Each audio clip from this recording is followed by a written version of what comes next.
what happens when Earth's mightiest heroes step out of the green screen theme park and away from that steady paycheck.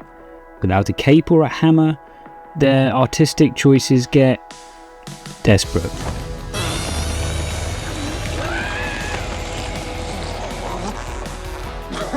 I'm that bloke in Seat F18 and welcome to Avengers Disassembled. This is where we dissect the catastrophic cinematic misfires these actors made on their downtime and exactly why they inevitably come crawling back for that fuck you Marvel money. You could not live with your own failure. So far in this series, we've watched Chris Hemsworth turn into a golden retriever for the Netflix algorithm, and we've watched Chris Evans happily cash in his artistic credibility to hide in the streaming attic. But today, we're talking about the undisputed box office queen. We're talking about Scarlett Johansson, and her post-Marvel trajectory is completely different from the Chris's, because unlike them, she was already a massive deal before she ever put on a tactical suit. Getting old sucks.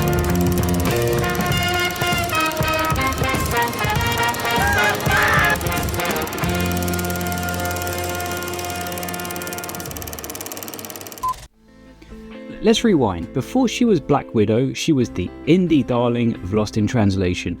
She had genuine prestige, but when she joined the MCU, it always felt like Marvel had absolutely no idea what to do with her. Kevin Feige and the writers were obsessed with gods, super soldiers, billionaires in robot suits.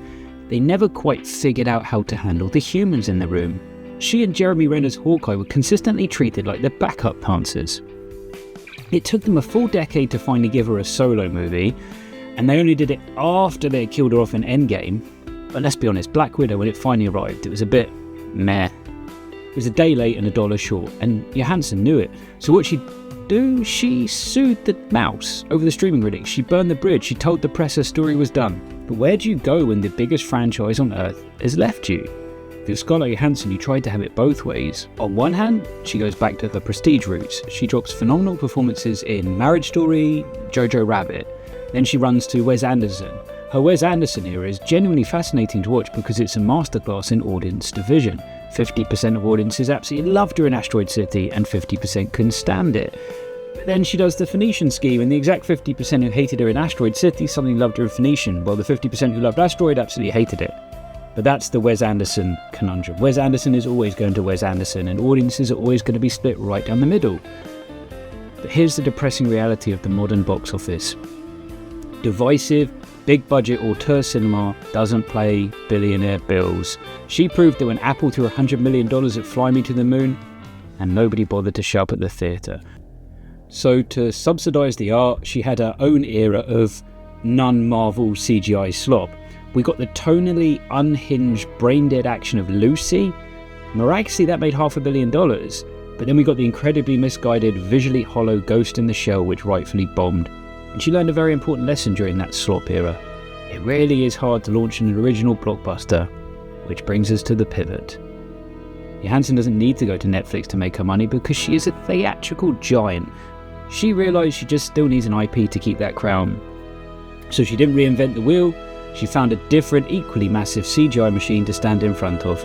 She signed on for Jurassic World Rebirth and spent a decade complaining about the exhausting green screen Marvel machine to sign on and run away from a CGI T-Rex because Universal was handing out massive checks. But Johansson wants us to believe she's the one Avenger who actually escaped the gravity of MCU.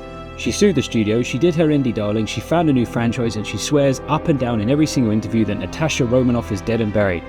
But here's the thing about Hollywood. Doomsday production rolls through the UK, and that fuck you Marvel money gets big enough, dead characters have a very funny habit of resurrecting. Multiverse fuckery and blank checks can do whatever our Feige overlord wishes. I'm not explicitly saying she's in the movie.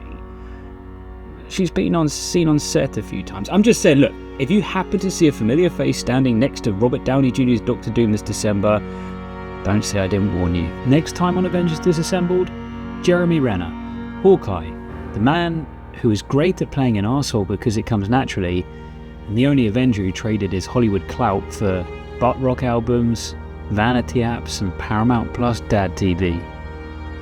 Would you like to know more?